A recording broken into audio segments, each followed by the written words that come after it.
Bien-aimés, des bien-aimés dans les pères, bonjour. Que le Seigneur nous bénisse. Très belle journée de mardi. Nous rendons grâce à Dieu, que ton nom soit glorifié. C'est un Dieu merveilleux. Il renouvelle sa bonté envers nous, ses enfants, ce matin. C'est votre bien-aimé, le frère simple, votre simple frère, Saint-Patrick Ikanga, serviteur de la parole, ministre de la parole. Nous revenons encore aujourd'hui pour continuer notre 4e série de méditations matinales sur la différence entre vivre sous la grâce et vivre dans la présence de Dieu. Nous avons défini la grâce comme étant une faveur imméritée et la présence comme une manifestation de l'influence de quelqu'un. Avant de commencer, rendons grâce à Dieu pour ce bon matin qu'il nous donne. Tendre Père, Dieu du ciel et de la terre, nous te bénissons. Toi, Dieu qui nous accompagne, merci pour le souffle de vie. Merci pour ta beauté, merci pour ta grâce, merci pour ton amour envers nous, tes enfants. Nous voulons méditer ta parole. Que cette parole nous donne la foi, que cette parole nous donne envie de demeurer dans ta présence, d'avancer avec toi et de recevoir les miracles. Dans le nom puissant de Jésus, parle-nous Seigneur, nous avons ainsi prié. Amen. Bien-aimés, des bien-aimés dans les pères, aujourd'hui c'est notre 4e série sur la méditation matinale. La différence entre vivre sous la grâce et vivre dans la présence du Seigneur. Nous avons aujourd'hui à lire des textes bibliques dans l'Ancien Testament, livre de Genèse. Nous prenons premièrement le Genèse chapitre 2, verset 15e, et notre deuxième texte, toujours dans Genèse, chapitre 3, verset 23 à 24. Lisons Genèse chapitre 2, verset 15, au nom de notre Seigneur Jésus-Christ. La Bible nous dit ceci. L'Éternel Dieu prit l'homme. L'homme là, c'est Adam. Il les plaça dans les jardins d'Éden pour les cultiver et pour les garder. Le Seigneur Dieu prit l'homme, prit Adam, et les plaça dans le jardin afin qu'Adam puisse cultiver et garder les jardins. C'est que Adam était en harmonie avec la présence du Seigneur. Adam était en harmonie avec le Seigneur, avec tout, avec l'humanité, avec le cosmos. Il était en harmonie avec notre Dieu. C'est pourquoi il avait reçu mission de cultiver la terre et de la garder. Voilà le bénéfice de l'avantage d'être et demeurer dans la présence du Seigneur. Notre deuxième texte, c'est Genèse chapitre 3, versets 23 à 24. Nous lisons au nom de notre Seigneur Sauveur Jésus-Christ. La Bible nous dit ceci. Éternel Dieu les chassa Adam et Ève du jardin d'Éden pour qu'ils cultivent la terre d'où il avait été pris. C'est ainsi qu'il chassa Adam et mit à l'orient du jardin d'Éden le chérubin qui agite une paix flamboyante pour garder le chemin de l'arbre de vie. Adam a perdu ce que Dieu lui avait confié à cause du péché. Dieu le chassa de sa présence et du jardin. Mais en ce moment-là, Dieu va mettre maintenant, pour garder l'arbre de vie, il va mettre maintenant les chérubins, pour agiter l'épée flamboyante et empêcher Adam d'entrer encore dans le jardin d'Éden. Voilà la parole que nous allons partager en ce matin. Qu'est-ce que nous voulons dire aujourd'hui? Nous voulons méditer aujourd'hui, suivant ces deux textes bibliques. Nous allons parler d'Adam et nous allons continuer avec quelques principes bibliques pour demeurer dans la présence du Seigneur. Mais avant que nous puissions aborder ce thème, ce sous-thème, nous allons d'abord répondre à quelques questions concernant Adam. Il y a des questions que les gens nous posent souvent et ils sont en train de poser des questions de savoir quand est-ce qu'Adam commençait à vivre sous la grâce. Et quand un texte, Adam a cessé de vivre dans la présence de Dieu. Mais avant d'arriver là-bas, nous voulons revenir encore à notre texte et la différence entre vivre dans la présence de Dieu et vivre sous la grâce. C'est quoi exactement vivre sous la grâce et vivre dans la présence de Dieu? Cette question revient souvent et nous voulons éclaircir là-dessus suivant la logique de la parole de Dieu. Nous sommes dans le cadre de ces textes qui nous parlent de la différence entre vivre sous la grâce et vivre dans la présence de Dieu. Bien-aimé, il ne faut pas confondre. Je n'ai pas dit que vivre sous la grâce c'est mauvais. Parce que nous sommes aussi dans les temps de la grâce. Mais il y a une différence entre vivre sous la grâce et vivre dans la présence de Dieu. Bien-aimés et bien-aimés du Seigneur, vivre sous la grâce, ce n'est pas mauvais ou une mauvaise chose, mais vivre dans la présence du Seigneur, c'est beaucoup plus mieux.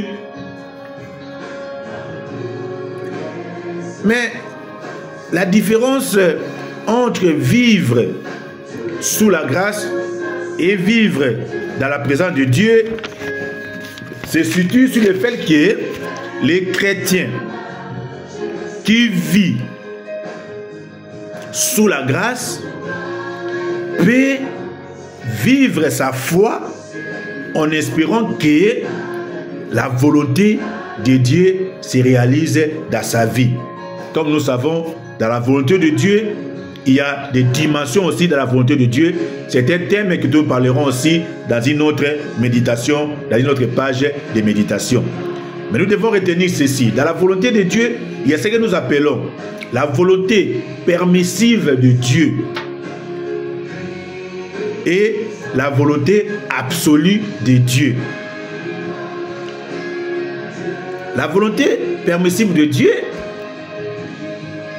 c'est la volonté où Dieu peut permettre, dans sa volonté, qu'il te soit donné quelque chose. Dans ta prière. Et la volonté absolue de Dieu, c'est une volonté qui ne change pas. Par exemple, la fin du temps. C'est dans sa volonté. Il y aura la fin du temps. Mais le Fils a dit, ni lui, ni une personne ne connaît l'heure si ce n'est que le Père. C'est dans sa volonté absolue. Les chrétiens doivent savoir ces deux dimensions de la volonté de Dieu. Nous y reviendrons dans une autre page. Mais aujourd'hui, nous voulons chercher à connaître ou à déceler la différence existante entre vivre sous la grâce et vivre dans la volonté du Seigneur. Bien-aimés, des bien-aimés dans les pères, le Seigneur nous aime.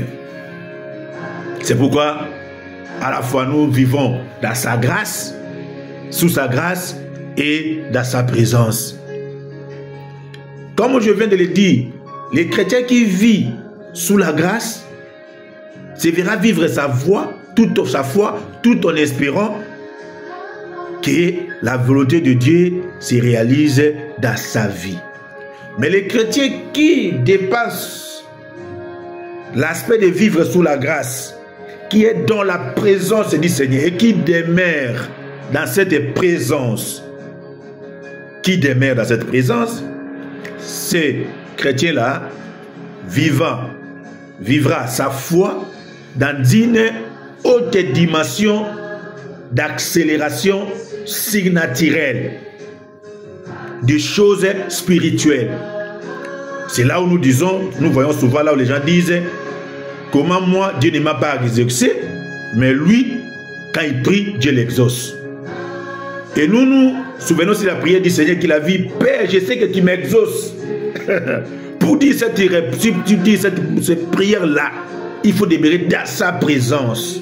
C'est ça la différence.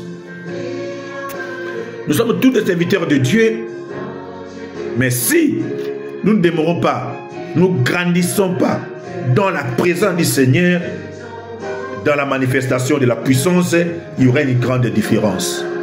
Comme le dit mon très cher Père, l'homme de Dieu, le simple frère Marc Masuku, que le Seigneur bénisse beaucoup, papa, que Dieu ajoute encore l'intelligence, la sagesse pour que nous puissions nous ressourcer. Dieu, il est merveilleux, notre Dieu, il est très merveilleux. Et il est Dieu qui nous donne des grâces. Il nous fait du bien. Nous devons quitter le stade où nous devons toujours se contenter de la grâce. La grâce n'est pas mauvaise, c'est bien, nous sommes dans la grâce. Jésus est un don de Dieu, c'est une grâce qui Dieu nous a fait. Dieu nous a fait une grâce. C'est pas mauvais, mais vivre aussi dans sa présence c'est beaucoup plus mieux parce que là, nous vivrons une accélération surnaturelle extraordinaire. Nous devons quitter parfois stade où nous sommes seulement des chrétiens ordinaires pour devenir des chrétiens extraordinaires. Parce que dans Marc, comme nous avons dit, 16-17, voici les miracles qui accompagneront ceux qui auront crié. Oui, nous tous n'avons crié au Seigneur, mais au niveau des miracles, il y a une grande différence. Oui, nous savons que le dénominateur commun de tous les miracles, c'est la foi. Oui. Mais la Bible est claire là-dessus. Tout celui qui croit en Dieu, qui s'approche de Dieu, doit croire que ce Dieu-là existe et il est le rémunérateur de tous ceux qui le recherchent. Il faut avoir la foi, bien sûr, mais dans sa présence. Bien-aimé le Père,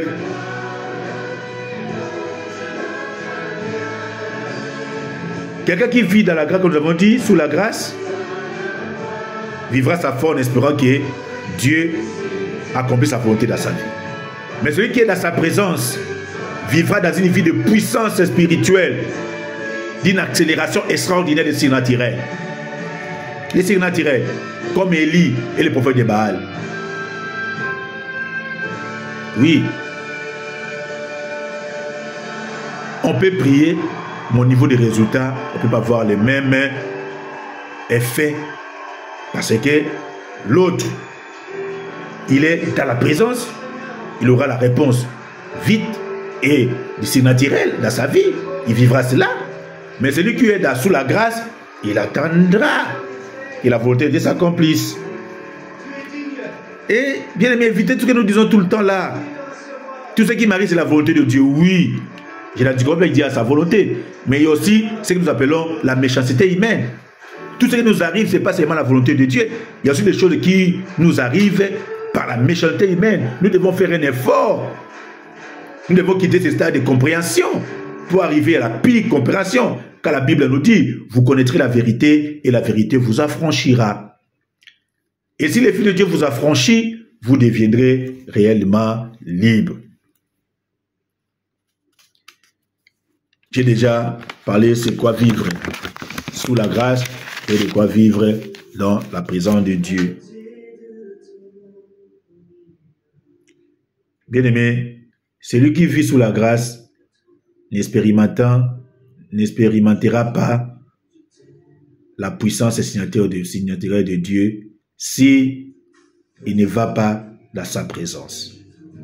C'est seulement dans sa présence, on vivra en communion avec notre Dieu, dans la prière, que nous allons voir les choses se réaliser. Répondons maintenant à la question, quand est-ce qu'Adam a commencé à vivre sous la grâce? Selon notre texte, quand nous prenons le verset, les chapitres 2, verset 15, Dieu prit l'homme Adam et les plaça dans les jardins d'Éden pour les cultiver et les garder. Là, Adam était dans sa présence.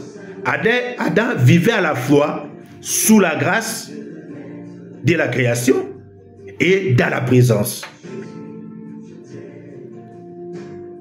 Adam a cessé de vivre sous la grâce et dans la présence de Dieu dans le verset du chapitre 3, le verset 23-24, car Adam et Ève ont péché, c'est alors que Dieu les chassa de sa présence.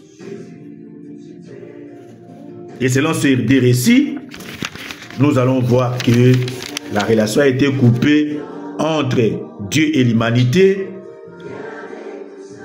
entre Adam et ses descendants avec Dieu. Lors de la chute d'Adam, nous avons perdu cette grâce. Nous avons perdu aussi le fait d'être dans sa présence, de vivre dans sa présence. Et on mangeait les fruits défendus. C'est ça entraîner la chute de toute l'humanité. Bien-aimés, cette chute n'a pas également entraîné la cessation de vivre sous la grâce et dans la présence de Dieu dans les jardins, mais ça a entraîné aussi l'introduction de la souffrance, de la maladie et de la mort dans le monde. Voilà. Quand l'homme a chuté, quand l'homme, tenté par les serpents, Adam et Ève, ils ont mangé le fruit défendu, ils ont perdu le fait de vivre sous la grâce et de vivre dans la présence de Dieu. Maintenant, la relation est brisée.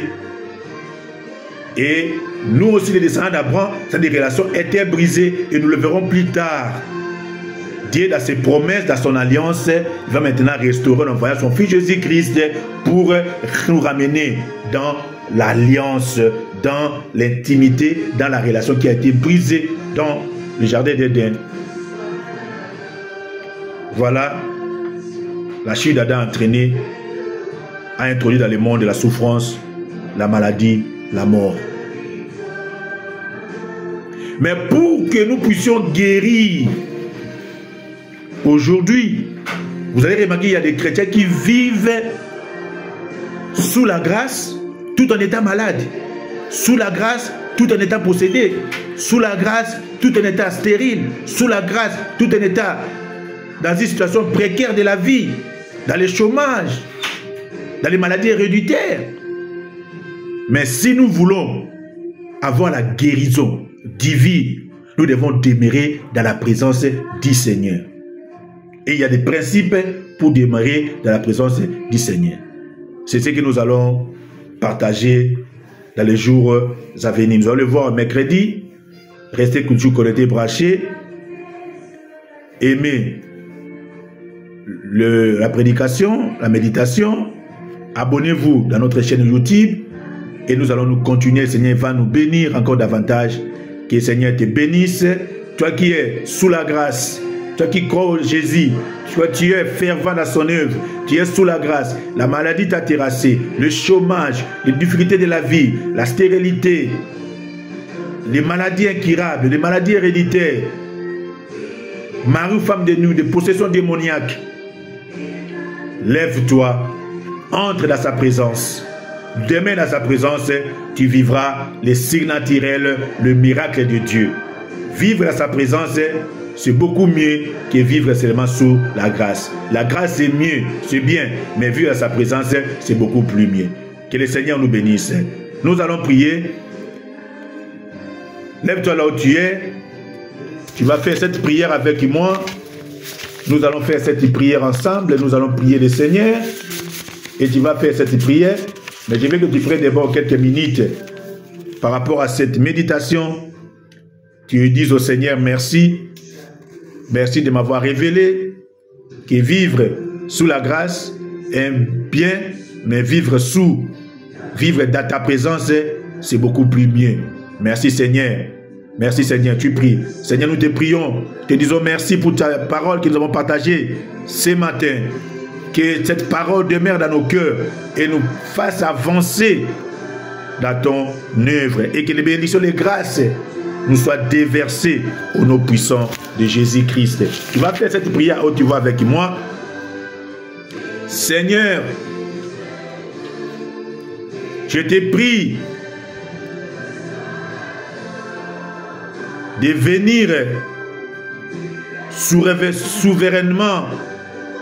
Seigneur, je te prie de venir souverainement agir dans ma vie et au travers de moi. Que ma vie serve à attirer ta présence souveraine au nom de Jésus. Je vais prier maintenant pour toi. Que le Seigneur te fasse entrer dans sa présence et que la présence du Seigneur t'apporte la paix, t'apporte la guérison, t'apporte le changement, t'apporte une accélération surnaturelle dans ta vie, dans ton ministère, dans le nom puissant de Jésus. Que le Seigneur nous bénisse, que le Seigneur bénisse sa parole dans le nom puissant de Jésus, notre seul Seigneur et Sauveur. Nous avons ainsi prié. Amen.